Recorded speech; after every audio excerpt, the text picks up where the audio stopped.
நாங்களுடைய லக்ஷ்மி நீங்கள் பார்த்துருக்காது 0 லக்ஷ்மி. காட்சிகள் பார்க்கும்போது ஒரு பயங்கர ஒரு பதட்டம். ஏன்னா பசுவோட வண்டி அவ்வளோ வேகமாக வருது.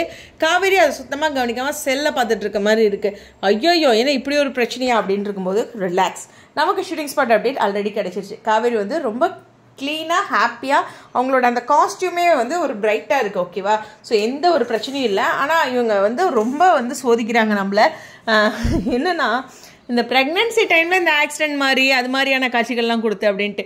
ஓகே, அதே மாதிரியே பாட்டி தாத்தா வீடை பார்க்கவும் காவேரி விஜய் போயிருக்காங்கன்னு நினைக்கிறேன். ஏன்னா அவங்க ஷூட் வந்து லேட்டாக தான் இங்கே காவேரி வீட்டில் ஸ்டார்ட் ஆகிருக்கு. அதனால் அந்த மாதிரியான ஒரு விஷயமும் இருக்கலாம். ஸோ இந்த ரிலேட்டடாக அப்படிங்கும்போது எனக்கு தெரிஞ்சு விஜய் ஏதாச்சும் சேஃபாக காப்பாற்றுவார்னு நினைக்கிறேன். ஆனால் இன்னொரு விஷயம் என்னென்னா பசுக்கு என்னாச்சு அப்படின்ட்டு.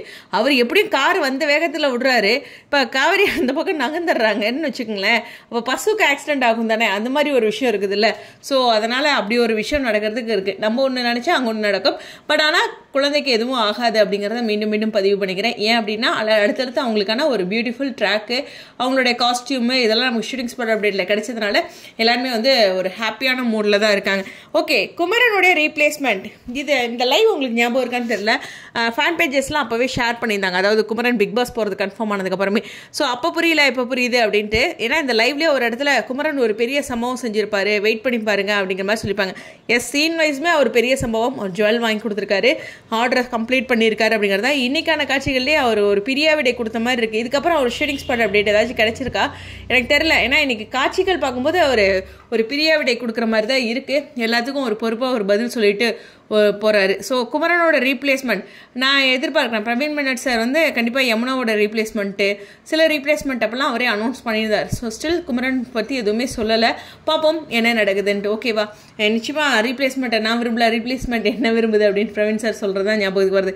ஓகே, முக்கியமாக காவேரியோட குழந்தைக்கு கேஷ்நெட் பாப்பாவுக்கு ஒன்றும் ஆகலை அப்படிங்கிறது தான் அடுத்தடுத்த ஷூட்டிங் ஸ்பாட் அப்டேட் கிடச்சிருக்கு.